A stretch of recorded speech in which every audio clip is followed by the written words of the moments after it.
Sagot ni Miss Kaylin Alcantara sa apology na ipinadala ni Mr. Kobe Paras. Viral. But before that, if you haven't subscribed yet to my YouTube channel, please don't forget to like, share, and subscribe at i-hit mo na rin ang notification bell for more showbiz updates. Bago tayo of course magpatuloy sa ating updates for today's video, nais ko pong pasalamatan kayo for always watching and trusting this channel. Thank you so much. Inyo pong palagi ang panonood at palagi ang pagsubaybay sa mga updates po natin. And for today's video, pinag-uusapan po ngayon ang ilan sa mga photos na inilabas ni Miss Kaylin Alcantara na tinaguri ang Unbothered Queen. Kaylin Alcantara spent time in El Nido following controversy with Kobe Paras. Manila, Philippines kapuso actress Kaylin Alcantara remained silent on the breakup issue with ex-boyfriend Kobe Paras as she enjoy her vacation in El Nido, Palawan. Sa kanyang Instagram account, nag-post po si Kaylin ng ilan sa mga photos niya na ini-enjoy niya ang beauty ng isang kalikasan. Sabi niya po sa kanyang caption, "Fragments of joy." Kaylin captioned the post with sun emoji. Celebrities such Marian Rivera, Wendell Ramos, Sandra Limonon, and other Instagram user commented on Kaylin's post. Unbothered Queen, an Instagram users commented. In another post, Kaylin shared different videos and photos of her vacation. She only captioned it with different emojis. So, sa gitna ng kontrobersya, pinili ni Kaylin na magbakasyon sa El Nido, Palawan. Sa kanyang mga social media posts, makikita siyang nag-i-enjoy sa beach at kalikasan na tila nagpapahiwatig ng kanyang pagnanais na magkaroon ng katahimikan at makalayo sa ingay ng social media at mga issue. Ang kanyang desisyon na huwag magsalita ng direkta tungkol sa issue ay nagpapakita ng kanyang pagpili ng pangangalagaan ng kanyang pribadong buhay at emosyonal na kalagayan. So, ang ugnayan kasi ni Kaylin Alcantara at Kobe Paras ay patuloy na sinusubaybayan ng publiko. Sa kabila ng mga kontrobersya at spekulasyon, pinili nilang panatilihin ang ilang aspeto ng kanilang relasyon ng pribado. Ang kanilang desisyon na huwag agad magbigay ng pahayag ay nagpapakita ng kanilang pagnanais na protektahan ang kanilang personal na buhay mula sa mata ng publiko. Sa huli, ang respeto sa kanilang desisyon at privacy ay mahalaga, lalo na sa panahon kung saan ang bawat kilos ng mga kilalang personalidad ay agad na napapansin at nasusuri ng publiko. So sa mga post nilalabas si Miss Kaylin sa publiko ay pinapakita niya na talagang ito po yung kanyang tinatawag na moving era. Pero according po sa source ay meron pong mga nakakarating na balita na tila baga nagpapadala ng public or nagpa-public or apology itong si Mr. Kobe Paras towards Miss Kaylin Alcantara kasi matapos po na ang dami pong mga guesting, ang dami pong mga project sana ni Kobe Paras sa GMA7 dahil po dun sa kanilang naging relasyon, naging daan po yun para talagang mabigyan ng chance itong si Kobe sa showbiz. Kasi alam naman natin that Kobe Paras is into sports. Pero nung nagkasama sila ni Kaylin, talagang mas nabigyan siya ng chance na magkaroon ng guesting, magkaroon ng konting mga projects tulad ng TVC or TV commercials.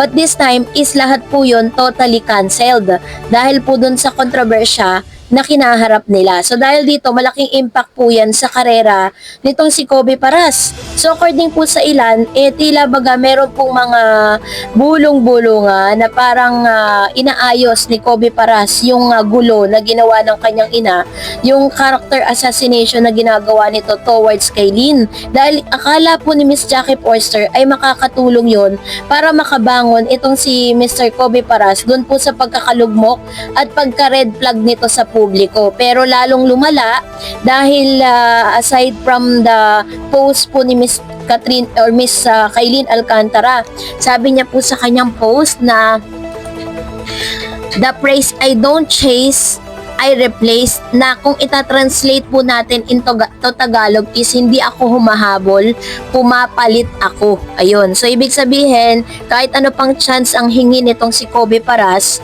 ay tila baga wala na pong maibibigay na second chance pa si Miss Kaylin. Dito nga po hinangaan si Kaylin kasi parang kahit sobrang mahal niya pa itong si Mr. Kobe Paras, hindi niya po kailangan bigyan ng second chance, lalo na't may mga ebidensya po na lumalabas na talagang nag-cheat nga itong si Mr. Kobe Paras. Kaya naman talagang medyo tumigas na yung puso ni Miss Kaylin when it comes to dito po sa second chance na hinihingi ng kabilang kampo. Maaaring sinasabi tuloy ng ilang mga netizen sa X dito po sa Twitter na baka ginagawa ito ni Kobe para po mailigtas yung karera niya sa showbiz.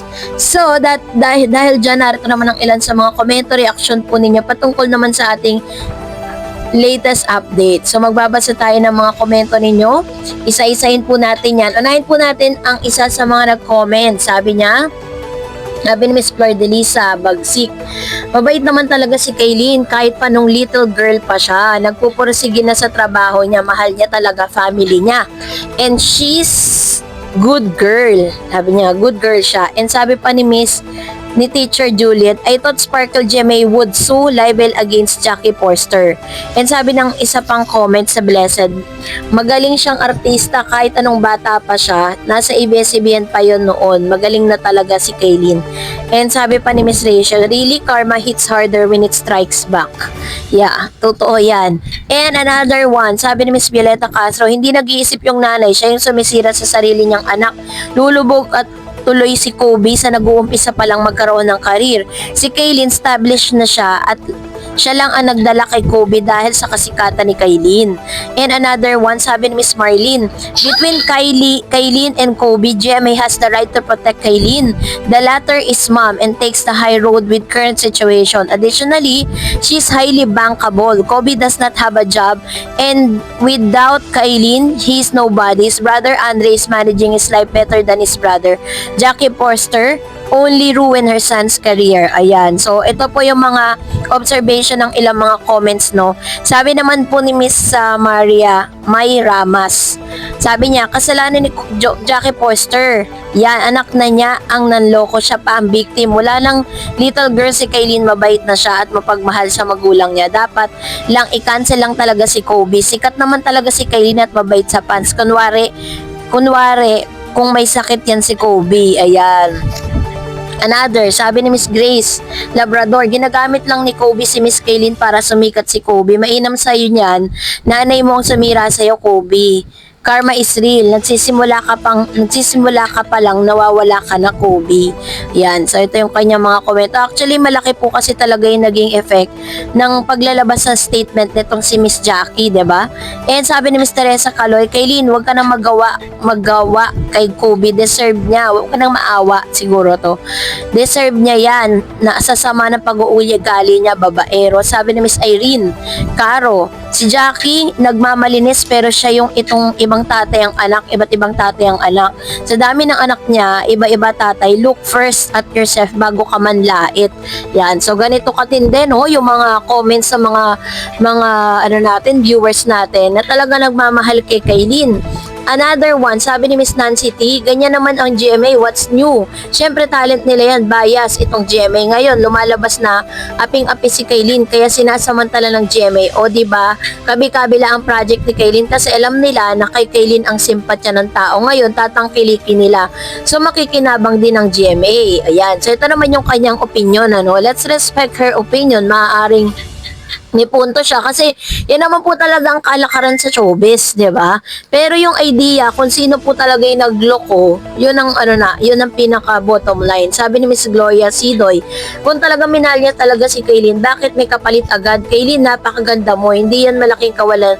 Yan si Kobe, ginagamit ka lang yan. Sabi ni Miss Peps Narel, mabait naman si Kaylin, nakasama ko siya sa taping sa Wish Ko Lang. Yan. So, ito naman yung kanyang opinion patungkol naman sa bagay na ito. And marami naman talaga nagpapatunay na kung ano talaga ang klaseng tao si Miss Kaylin. Sabi ni Miss Telma Gavin, so now babagsak na ang karir ni Kobe. Lahat means hindi mabili yung kondo na gusto niyang bilhin. Ito kasing si Big Mouth na Jackie, ayan tuloy, babagsak na ang karir niya. Yan. So, kaya talagang kailangan before you do anything, before you act, you need to think about it first. And sabi ni Miss Aquarius, dapat idemanda na yan si cheater naman yan. Iniwan ng mga anak kay Benji. Ngayon, nagmamalinis pa si Jackie Jackie, akala niya nakalimutan ginawa niya kay Benji. Ayan. So tapos sinisisi pa ng ilang mga showbiz insiders yung mga netizen kung ba't daw binabalik yung issue ni Jackie. Normal lang yun, diba? So that's it for today. For more videos and updates, please don't forget to like and subscribe, and please don't forget to follow my Facebook page, Dar Eds TV. God bless everyone!